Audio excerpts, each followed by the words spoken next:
सादरम अभिवादनम सर्वेभ्यो नमो नमः। एक बार फिर सभी दर्शकों का और पाठकों का, श्रोताओं का और शिक्षार्थियों का हार्दिक स्वागत एवं अभिनंदन है।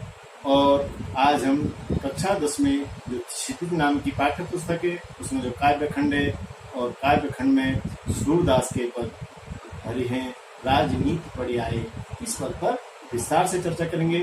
आशा करता हूँ आप लोग ध्यान से देखेंगे और निश्चित रूप से इससे लाभान्वित होंगे। देखिए, हरि हैं राजनीति पड़ आए, समुझ बात कहत मधुकर के, समाचार सब पाए। एक अति चतुर हुते पहले ही, अब गुरु ग्रंथ पढ़ाए। बड़ी बुद्धि जानी जो उनकी, जोग संदेश पठाए। ऊधो भले लोग आगे के, परहित डोलत धाये। अब अपने मन फेर पाहिए, चलत जुहुते चुराए। ते क्यों अनीत करे आपन, जे और अनीत छुड़ाए। राज धर्म तो यही शूर, जो प्रजा न जाहि सताए। जो प्रजा न जाहि सताए। इस पद में गोपियां उद्धव से कह रही हैं, जब उद्धव उनसे योग शिक्षा के विषय में कहते हैं तो उद्धव से कह रहे हैं हरि हैं राजनीति पढ़ आए। अब तो भगवान कृष्ण ने राजनीति भी पढ़ ली है। यहाँ पर जो राजनीति शब्द है ये कूटनीति से समझिए, अर्थात बोलते क्या हैं और करते क्या हैं। आधुनिक संदर्भ में भी हम राजनीति शब्द का प्रयोग किसके लिए करते हैं? कूटनीति के लिए करते हैं। तो यहाँ पर ठीक वैसे ही उद्धव से गोपियाँ कह रहे हैं कि अब तो भगवान श्री कृष्ण ने राजनीति पढ़ लिया, अर्थात कूटनीति पढ़ लिया, अर्थात वो बोलते क्या हैं और करते क्या है, उनके बोलने में और कहने में अंतर है। आगे देखिए, समुझी बात कहत मधुकर के, समाचार सब पाए। मधुकर किसको बोले यहाँ पर? उद्धव को। उद्धव की सारी बात समझ करके हमने सारे समाचार पा लिए हैं कि भगवान श्री कृष्ण क्या सोच रहे हैं और क्या करना चाह रहे हैं। उद्धव जो हमके योग की शिक्षा दे रहे हैं। मधुकर के बात कहत, मधुकर ने जो बातें कही, जो बात हमको बता रहे हैं, उन बातों से हमारे समझ में आ गया है और हम सब कुछ समाचार हमने पा लिए कि भगवान श्री कृष्ण क्या सोच रहे हैं और क्या करना चाह रहे हैं। एक अति चतुर हुते पहले ही, अब गुरु ग्रंथ पढ़ाए।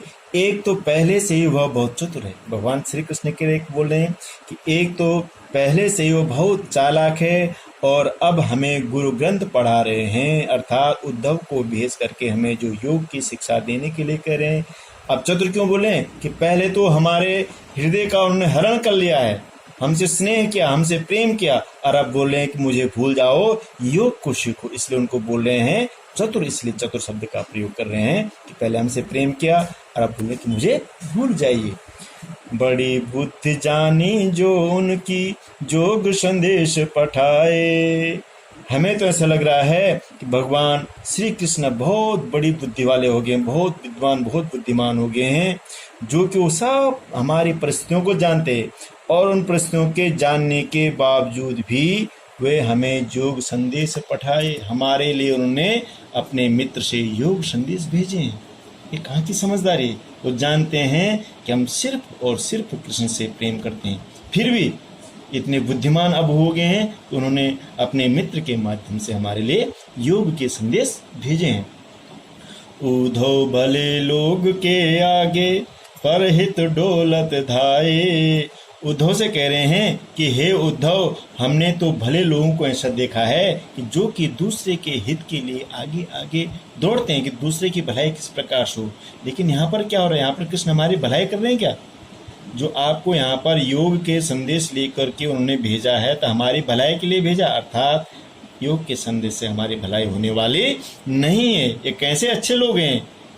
अच्छे लोग तो होते थे जो दूसरों की भलाई के लिए आगे दौड़ते थे, लेकिन तो हमें परेशान करने के लिए आपको भेजा गया। एक ऐसा संदेश है भगवान श्री कृष्ण का। अब अपने मन फेर पाहिए, चलत जुहुते चुराए। गोपियां बोली कि हे उद्धव, अब हम अपना मन वापस चाहते हैं, जिसको भगवान श्री कृष्ण ने जाते हुए चुराया है। जो भगवान श्री कृष्ण हमारे हृदय को, हमारे मन को चुरा करके ले गए हैं, वो हमारे मन वापस कर दें। अर्थात हम एक निष्ठ भगवान श्री कृष्ण से प्रेम करते हैं। अब इस योग आदि जो संदेश आप सुना रहे हो, ये हम नहीं कर सकते हैं, और भगवान श्री कृष्ण से हमारा एक ही निवेदन है, यदि वो हमें योग का संदेश देना चाहते हैं तो हमारा मन वह वापस कर दें जो जाते उन्हें हमसे चुराया हुआ है। ते क्यों अनीत करे आपुन, जे और अनीत छुड़ाए। देखो यहाँ पर क्या बोल रही हैं गोपियां। गोपियां बोले ते क्यों अनीत करे आपुन, वे अपने ऊपर क्यों अन्याय करें, जे और अनीत छुड़ाए, जो औरों को अन्याय से छुड़ाते हैं, जो औरों को अन्याय से बचाते हैं। गोपियों का भी विश्वास है कि भगवान श्री कृष्ण भी हमसे उतना ही प्रेम करते हैं कि जितना हम उनसे करते हैं। अर्थात उनके विरह में जितना परेशान हम हैं, उतना ही परेशान भगवान श्री कृष्ण स्वयं भी हैं। आगे क्या बोले, राज धर्म तो यही सूर, जो प्रजा न जाहि सताए। अंत में क्या बोले, सूरदास जी बोल रहे हैं कि गोपियां कह रही हैं कि राजा का धर्म तो यही है कि जिसमें प्रजा को न सताया जाए, जिसमें प्रजा का उत्पीड़न न किया जाए। अर्थात जो राजा श्री कृष्ण हैं, उन्होंने उद्धव को योग के संदेश के साथ भेजा है, तो उस योग के संदेश से क्या हो रहा है, सरासर गोपियों का उत्पीड़न हो रहा है, गोपियों को सताया जा रहा है। इसलिए वो राजा का धर्म बता रहे हैं गोपियों कि कोई राजा अपनी प्रजा को नहीं सताता है। इसी तरीके से भगवान श्री कृष्ण को योग का संदेश भेज करके हमें नहीं सताना चाहिए। यहाँ पर क्या व्यंग कर रहे हैं, देखिए ध्यान से। अब तो भगवान श्री कृष्ण राजनीति पढ़ गए हैं, अर्थात कूटनीति के जानकार हो गए हैं, बहुत चतुर हो गए हैं। समुझी बात कहत मधुकर के समाचार सब पाए। हे मधुकर, उद्धव की बातें सुन करके हम सब समाचार समझ गए हैं। एक तो पहले ही वह बहुत चतुर था, अब ऊपर से हमको गुरु ग्रंथ पढ़ा रहे हैं, योग की शिक्षा पढ़ा रहे हैं अपने मित्र उद्धव के द्वारा। बड़ी बुद्धि जानी जो उनकी जोग संदेश पढ़ाए। अब तो हमको लग रहा है कि बहुत बुद्धिमान हो गया है, वो बहुत बुद्धि वाले हो गए भगवान श्री कृष्ण, जो वो हमारे लिए योग का संदेश भेजे हैं। उद्धव, भले लोग तो दूसरे के हित के लिए आगे आगे दौड़ते हैं, लेकिन यहाँ तो कुछ उल्टा ही हो रहा है। अब अपने मन फिर पाहे, चलत जो होते चुराए। भगवान श्री कृष्ण से कह देना कि आप हमारे मन को हमें लौटा दीजिए, जो जाते हुए आपने चुराया था। ते क्यों अनीत करे आप मुझे और अनीत छुड़ाएं। जो अपने ऊपर क्यों अन्याय कर रहे हैं, जो दूसरों को अन्याय से बचाते हैं। अर्थात भगवान श्री कृष्ण भी उतने ही विरह में उतने ही पीड़ित हैं जितने कि हमें भगवान श्री कृष्ण के। इस प्रकार से क्यों अपने ऊपर अन्याय कर रहे हैं, जो दूसरों को अन्याय से बचाने वाले हैं। राज धर्म तो यही सूर, जो प्रजा न जाए सताए। राजा का धर्म तो यही होता है। गोपियां बोले, सूरदास जी कह रहे हैं, गोपियां बोले कि हे उद्धव, राजा का धर्म यही होता है कि उनके राजकाज में प्रजा को नहीं सताया जाना चाहिए। अर्थात गोपियों को योग संदेश सुना करके परेशान नहीं किया जाना चाहिए। आशा करता हूँ आप लोगों ने ध्यान से देखा होगा, सुना होगा, समझा होगा, और आप लोगों के लिए निश्चित रूप से उपयोगी साबित होगा। बहुत बहुत धन्यवाद।